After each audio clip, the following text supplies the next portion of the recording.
സുമനസുകളുടെ സഹായം തേടുകയാണ് വാഹനാപകടത്തിൽ പരിക്കേറ്റ് ചികിത്സയിലുള്ള വയനാട് പനമരം സ്വദേശി ശ്രീജിലാൽ. അരയ്ക്ക് താഴേക്ക് തളർന്ന ശ്രീജിലാലിന് സാധാരണ ജീവിതത്തിലേക്ക് മടങ്ങിവരാൻ ലക്ഷങ്ങളുടെ ചികിത്സ ആവശ്യമാണ്.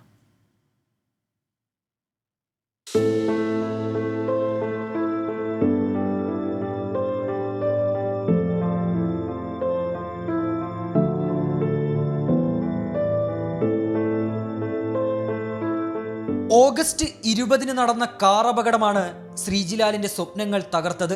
കാറിന്റെ പുറകിലിരുന്ന ശ്രീജിലാലിന് ഗുരുതരമായി പരിക്കേറ്റു. അരയ്ക്ക് താഴെ ചലനശേഷി നഷ്ടപ്പെട്ടു.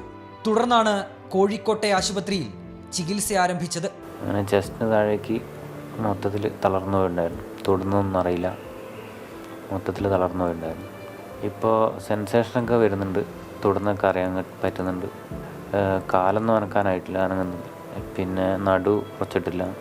ചികിത്സ നടക്കുന്ന ആശുപത്രിക്ക് സമീപം വാടക വീടെടുത്താണ് താമസം. സഹോദരിയാണ് സഹായവുമായി ഒപ്പമുള്ളത്. 30 ലക്ഷം രൂപയ്ക്കടുത്ത് ചികിത്സയ്ക്കായി ഇതുവരെ ചിലവായി. ഇനിയും വേണം അത്ര തന്നെ തുക. റോബോട്ടിക് തെറാപ്പി ഉണ്ട്, ഓക്യുപ്പേഷൻ തെറാപ്പി ഉണ്ട്.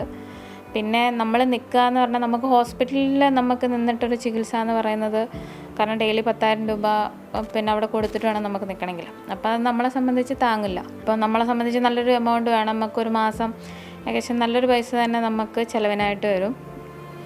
അപ്പം വേറെ ഇതില്ലാത്തതുകൊണ്ട് ഇനിയിപ്പോൾ മുമ്പോട്ടുള്ള ചിലവിലേക്ക് ഒരുപാട് പൈസയുടെ ആവശ്യമുള്ളതുകൊണ്ട് മാനന്തവാടി MLA OR കേളു ഉൾപ്പെടെ രക്ഷാധികാരിയായി ചികിത്സാ സഹായ കമ്മിറ്റി രൂപീകരിച്ചിട്ടുണ്ട്.